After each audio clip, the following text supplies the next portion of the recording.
मेरा नाम जोगिंदर है और मैं एक गरीब राजमिस्त्री का काम करने वाला व्यक्ति हूं। मेरा परिवार इतना ज्यादा गरीबी में जी रहा है कि मुझे रात दिन काम करनी पड़ रही है। मैं एक कंस्ट्रक्शन कंपनी में काम कर रहा हूं, राजमिस्त्री के तौर पर। उसके साथ साथ में वहां के सभी सामान को रक्षा करने की जिम्मेवारी रात में जाकर करता हूं, ताकि हमें दोगुना सैलरी मिल सके, वह हमारा परिवार सदस्य से जीवन व्यतीत कर सके। जिस कंस्ट्रक्शन कंपनी में काम कर रहा हूं, वहां मुझे एक रूम मिली है अपने परिवार को रहने के लिए।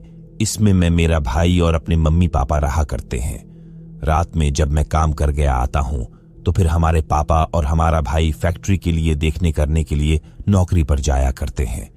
क्योंकि परिवार बड़ा होने के कारण एक आदमी के कमाने से नहीं गुजर रहा था, यही कारण है कि हम लोगों ने अब बारी बारी से काम करने के बारे में सोचा था। एक दिन सीमेंट वाला बड़ी गाड़ी आने वाला था, जिससे सीमेंट उतारने की जिम्मेदारी मैं और मेरे भाई अपने सर पर लिया था। उसी काम को करने के लिए हम लोग रात में जाग रहे थे।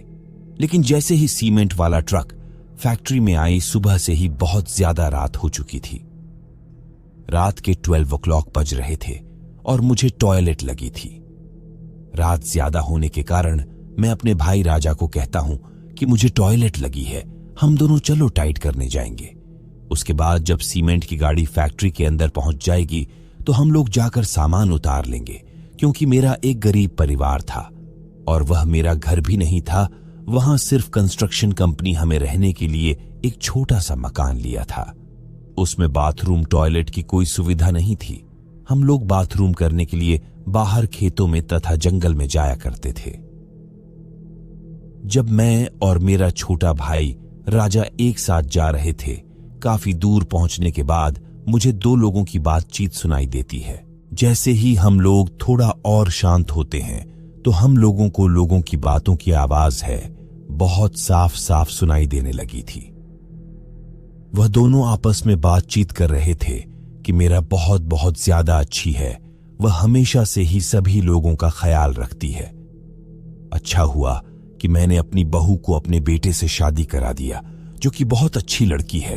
तभी उसकी पत्नी कहती है कि यह तो बहुत अच्छा है। मैं तो अपने घर गई थी देखने के लिए, लेकिन सभी लोग सो रहे थे आराम से और मैं घर में ही घूम घूम कर वापस आ गई हूं। हम दोनों को, भाइयों को, हमारे साफ साफ सुनाई दे रही थी। लेकिन जब मैंने पीछे मुड़कर देखा तो वहां किसी भी प्रकार का कोई व्यक्ति नहीं दिख रहा था। फिर मैंने जंगल की तरफ जंगल हटाकर देखा तो वहां 2 कब्र बना हुआ था, जिस पर दोनों व्यक्ति का नाम लिखा हुआ था। और उसकी मरने की तारीख जब मैंने देखा तो मेरे पैरों तले जमीन हिल गई। जब मैंने दोनों कब्र की तारीख देखी तो दोनों एक ही दिनांक में मरा हुआ था। इसका मतलब है कि दोनों एक ही दिन मरे हुए थे। वैसे तो मैं जंगल में रात में टॉयलेट करने गया था, लेकिन जब कब्रिस्तान के पास पहुंचकर मैंने 2 भूतिया व्यक्ति को बात करते ही नहीं सुना, तो मुझे टॉयलेट करना नहीं आया था। मैं अपने छोटे भाई राजा को कहा कि भाई, इधर कब्रिस्तान में बहुत ज्यादा भूत दिखाई दे रही है। ऐसा करते हैं कि हम जल्दीबाजी से जंगल के रास्ते अपने घर पर पहुंचने का प्रयास करते हैं। उसके बाद हम दोनों जनों के रास्ते घर की तरफ बढ़ने लगे थे। लेकिन जैसे जैसे हम घर की तरह आगे बढ़ते थे, वैसे वैसे ही दोनों भूतिया व्यक्ति की आवाजें हमें बहुत ज्यादा स्पष्ट सुनाई देने लगी थी। जैसे ही हम लोग एक जगह पर रुक गए थे और पेड़ के पीछे छिप गए थे, फिर पेड़ के पीछे से छिपकर ही देखे तो हमें साफ साफ दोनों का कब्र पर भूत दिखाई दे रहा था और दोनों आपस में बातचीत कर रहा था। अब जैसे जैसे मैं घर की तरफ बढ़ रहा था, वैसे वैसे दोनों बहुत हमारे पीछे पीछे आ रहे थे। जैसे ही हम लोग घर पहुंचे, हम लोग जल्दी से घर में जाकर दरवाजा लगाकर सो गई थी। घर में दरवाजा लगाकर सोने के बावजूद भी हम लोगों को नींद नहीं आ रही थी। फिर अचानक हम लोगों को हमारे घर के बाहर एक आवाज सुनाई दे रही थी। ज्यादा गौर से सुना तो मैंने देखा कि वही तो भूतिया व्यक्ति है जो कब्रिस्तान से भूत बनकर आया था। कोई हमारे घर के बाहर आवाज धीमी से बातें कर रहे थे। ये बात इतना ही स्पष्ट सुनाई दे रही थी कि हमारे घर वाले, मतलब के मारे मम्मी पापा भी जग गए थे।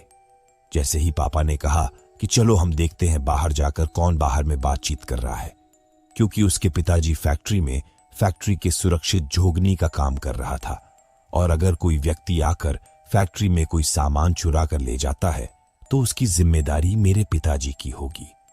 जैसे ही मेरे पिताजी बाहर गया, दोनों भूत जबरदस्ती मेरे पिताजी के पीछे पड़ गया और उसे अपने पास खींचकर मेरे पिताजी को जान से मार दिया था।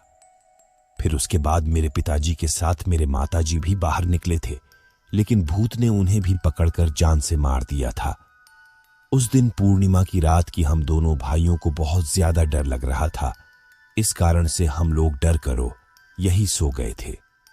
जब सुबह उठा तो देखा कि मेरी मम्मी पापा मृत हालत में पड़े हुए हैं और बहुत सारे फैक्ट्री के लोग वहां पर आ गए।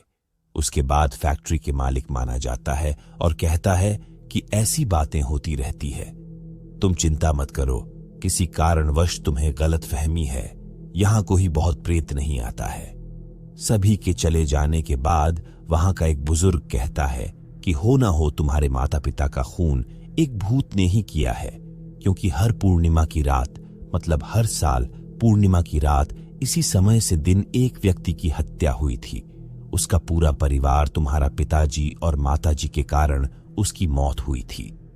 उसके बाद वह व्यक्ति कहता है कि अगर तुम्हें इसके बारे में ज्यादा जानकारी चाहिए तो तुम जंगल के पास एक झोपड़ी में जाना, वहां तुम्हें एक बुढ़िया दिखाई देगी, उसी से बात कर लेना, बस तुम्हें सारी जानकारी दे देगी। जैसे ही गुड़िया घर में मैं पहुंचा तो देखा कि बुढ़िया बैठी हुई। जब मैंने उससे बात करना शुरू किया तो वह कहने लगा कि तुम्हारे मम्मी पापा के कारण ही एक पूरे परिवार के साथ गई थी और वही बहुत है। कल तुम्हारे मम्मी पापा को खून किया था। वह बुढ़िया कहती है कि तुम्हें वह बहुत नहीं पहचानता था, क्योंकि जिस वक्त यह हालात हो रहा था तुम बाहर गए थे, पर अपनी पढ़ाई करने के लिए, जिस कारण से भूत जो तुम्हें पहचान नहीं पाया और तुम बच गए। अगर भूत ने तुम्हें भी पहचान लिया होता तो तुम्हारे मम्मी पापा के साथ साथ तुम्हारा भी खेल खत्म कर देता।